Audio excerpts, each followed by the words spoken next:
이 책을 읽으면서 여러 가지 감정이 떠오르는 게 전 정상이라 생각을 해요. 그러니까, 지금 이제 김지순 PD도 그렇고, 조은수 대표님도 그렇고, 뭔가 되게 열심히 뭔가 답을 찾으려고 했던 사람들은 이런 책을 읽으면 과거의 내가 되게 짠해요. 그리고 한편으로는 이제라도 벗어났으니 다행이다라는 이런 두 가지 마음이 굉장히 교차해요. 근데 그러면서도 또 한편으로는 아직도 벗어나지 못한 나의 모습이 보인다는 것 때문에 또 반성이 들어. 이런 세 가지 감정인 것 같아요. 과거에 내가 짠하고 벗어날 수 있다는 희망이 있고, 세 번째는 아직도 벗어나지 못하고 있는 나에 대한 어떤 반성. 저는 그 세 가지 마음이 굉장히 교차하면서 이 책이 되게 내용도 어렵지 않고 되게 짧은데 내가 이걸 되게 오래 읽었어요. 옆에서 보면 되게 이상할이 많지. 왜냐면 나누고 싶은 내용이 많은데 그 중에서 가장 임팩트 있게 나눠야 된다는 생각 때문에 제가 그렇게 쥐어짰던 것 같아요. 근데 이번에 제가 느낀 건 임팩트 있게 나누기보다는 솔직히 나눠보자라는 생각이 들었어요.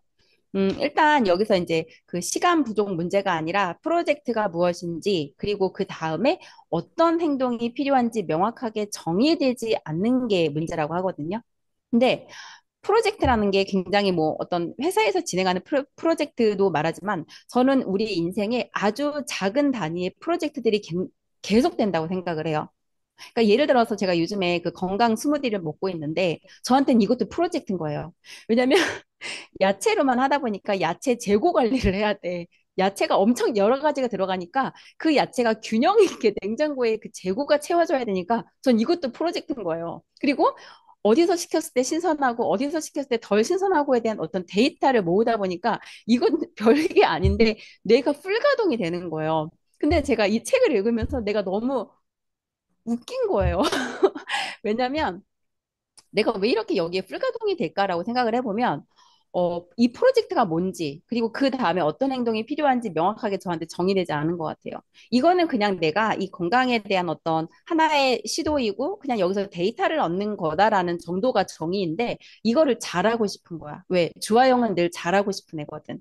그러니까는 용량도 딱 맞춰서 며칠치의 그 병으로 딱 이렇게 정리해가지고 딱 해놨을 때 그 기쁨을 맛보기 위해서 제가 여기에 너무 많은 시간을 에너지를 낭비하고 있다는 게 느껴졌기 때문에 그냥 웃겼어요. 그리고 여기서 또 이런 얘기 나와요. 가장 평범하고 기초적인 일에서 시작해서 개인의 생산성을 향상시키는 상향식 접근 방식이 실질적으로 가치가 있다. 근데 우리는 특히 이번에 제가 말레이시아 그 세미나 참석하고 나서 느낀 게 뭐냐면 그런 세미나에 참석하면 큰 얘기를 들어요. 아주 큰 얘기. 막 부자의 마인드, 막 이런 얘기. 그러면 갑자기 내 몸이 붕 뜨면서 지금 당장 어떻게 나도 뭔가 그들과 대열에 합류해야 될 것 같은 그런 느낌이 들어요. 그리고 제가 이제 그 리차드 탄이라는 분한테 이제 제자 프로그램을 하고 있는데 그분 같은 경우는 굉장히 큰 기업이에요. 되게 왜소하고 귀여운 아저씨 같지만 굉장히 큰 조직을 움직이는 기업이에요. 그러면 그분이 주는 어떤 노하우라던가 아니면 어떤 방향성이 사실은 알스강 대표님 말씀하시는 개미의 전략과 지금 맞아 떨어지지가 않아요.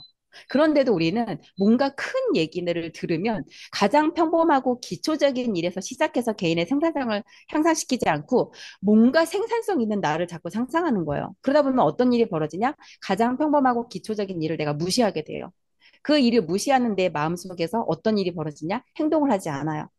그래서 이 책이 굉장히 많은 정보를 주는 것 같은데 여기서 또 이렇게 정리를 해주잖아요. 어떻게 해보라고. 그래서 한번 제가 봤어요. 내가 그동안 살아왔던 거, 내가 앞으로 하고 싶은 게 이 다섯 가지 스텝에 어떻게 맞아 떨어질까. 근데 이제 여기서 다섯 가지 스텝의 처음은 자신의 주의를 끄는 일을 수집하라고 하잖아요. 근데 이것도 참 조심해야 되는 게 호기심이 유난히 많은 사람들이 있어요. 이거 관심 있다, 저거 관심 있다. 그럼 이런 애들은 너무 많은 데이터 수집이 들어와. 그런데 중요한 건 수집이 많아서 수집이 많은 게 나쁜 게 아닌데 거기에 대한 의미와 내가 해야 할 일을 명확하게 정할 수 없는 사람들은 여기서 끝난다고 봐요, 전 인생이. 대부분 사람들이 여기서 많이 헤매다가 끝나는 것 같아요. 예를 들어서 내가 이제 피부에 관심이 있어. 그러면은 예를 들어 방판 화장품이 일단 수집에 들어가. 그리고 방판 화장품을 하다가 일이 잘 안 풀리니까는 피부 미용 자격증을 따서 어떻게 샵을 한번 열어볼까? 이렇게 가. 그런데 이게 뭘 의미하는지 그리고 내가 그거에 관련돼서 해야 되는 일에 대해서 내가 명확하지 않으면 그 결과에 대해서 내가 정리가 안 되는 거죠. 왜냐하면 우리는 수집을 하고 명확하게 한 다음에 정리를 해야 되거든요. 정리를 하고 검토를 해서 이거를 내가 버릴 페인지 가져갈 페인지를 알아야 되는데 대부분 여기서 저는 정리가 안 된다고 생각해요. 그래서 가끔은 가져가지 말아야 될 페인데도 가져가서 망하는 경우도 있고 어떤 때는 이게 진짜 기회였는데 바보처럼 놓쳐버린 경우도 있고. 그래서 이 다섯 가지 스텝에서 우리가 어디서 제일 조심해야 될까 하면은 저는 명확성 같아요. 아까 이제 김지수 PD도 말씀하셨는데 결국은 명료해야 돼요. 근데 그 명료하기 위해서 제일 필요한 게 뭘까라고 하면 방향성이에요. 방향성. 그러니까 제가 어제 그 보험 스쿨 하시는 분들한테 물어봤어요. 왜 돈을 벌어야 되는지 한번 말을 해보라고. 그랬더니 뭐 쭉 자기 얘기를 해요. 뭐 집을 더 큰 거 사고 싶다. 나는 빚 없이 살고 싶다. 뭐 나는 우리 아이들 교육에 더 신경 쓰고 싶다. 뭐 나는 가족에게 더 좋은 거를 베풀고 싶다. 뭐 아니면 어떤 분은 뭐 선교사들한테 내가 좀 이렇게 서포트를 하고 싶다. 뭐 이게 다양한 얘기가 나오는데 제가 거기서 느꼈던 건 뭐냐면 자기가 경험하는 그 기준선에서 가져요. 그 이유를, 동기를. 그러니까 내가 예를 들어서 어떤 그 크리스찬으로서 내가 좀 마음이 깊으면 그 미셔너리가 나한테 들어오는 거고 만약에 내가 그런 정보가 전혀 없고 가족에 대한 어떤 애착이 강하면 가족에 대한 서포트가 들어오는 거고 근데 돈을 버는 이유가 굉장히 여러 가지가 될 수 있지만 제가 이번에 교육 갔다 와서 거기서 그 세미나에서 뭐라고 하냐면 돈을 버는 이유의 가장 첫 번째가 라이프 스타일이래요. 그게 바로 뭐예요? 나한테 좋은 집, 좋은 차, 그리고 내 가족들, 뭐 이런 게 다 라이프 스타일에 들어가죠. 근데 문제는 거기서 대부분 사람들이 끝나는 거예요. 근데 부자들은 그 이상의 것이 있다는 걸 알고 있고, 그게 바로 컨트리뷰션, 기여예요, 기여.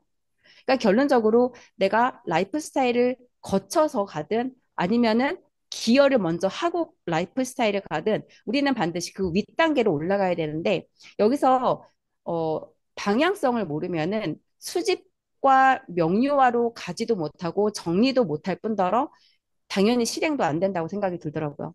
그러니까 모든 그 프로젝트는 영역별로 다른 것 같아요. 가족에 대한 것도 프로젝트가 될 수 있고, 내 직업에 대한 것도 프로젝트가 될 수 있고. 예를 들어서 저는 이제 영어 쪽에 일을 많이 했잖아요. 그러니까 영어가 저한테 수집이 됐죠. 원래는 스튜어디스를 하려고 영어를 배우기 시작했는데, 그거를 하다가 보니까 제가 영어 강사를 하고, 그러다 이제 학원장을 하고 그렇게 됐는데, 그 수집에서 의미까지는 전 좋았어요.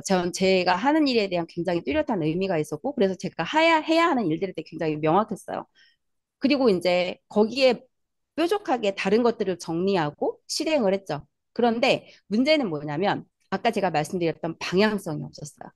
그러니까 내 일에 대해서 나만의 프로젝트는 잘 어떻게 보면 정의도 내리고 행동도 갖는데 이 프로젝트가 끝이 아니거든요. 인생을 사는 데 있어서 굉장히 많은 프로젝트들이 계속 연속적으로 나에게 일어날 건데 내가 어떤 방향으로 가야 되는지를 모르다 보면은 그 프로젝트에 갇혀버리거나 아니면 그 프로젝트에서 벗어났을 때 엉뚱한 선택들을 하는 거죠. 그래서 이 책이 원래는 그러니까 뭔가 우리가 되게 바쁘게 분주하게 살지만 사실 영양가 없이 산다는 내용을 전달해주고 싶은 것 같았는데 저는 이 내용 총 다 털어서 생각을 해보면 결국은 방향성이 중요한데 그 방향을 저도 왔다 갔다 해요. 저도 왔다 갔다 해요. 왜냐하면 우리 모두 아이스강이 아니에요. 그래서 배워야 된다는 생각을 하고, 그래서 겸손해야 된다 생각하고, 그래서 내가 틀릴 수 있고, 내가 틀리다라는 가정하에 저는 접근해야지만 더 나은 정보가 나한테 들어올 수 있다라는 좀 생각을 했어요. 그래서 오늘은 좀 반성과 희망을 왔다 갔다 하는 시간이었습니다. 감사합니다.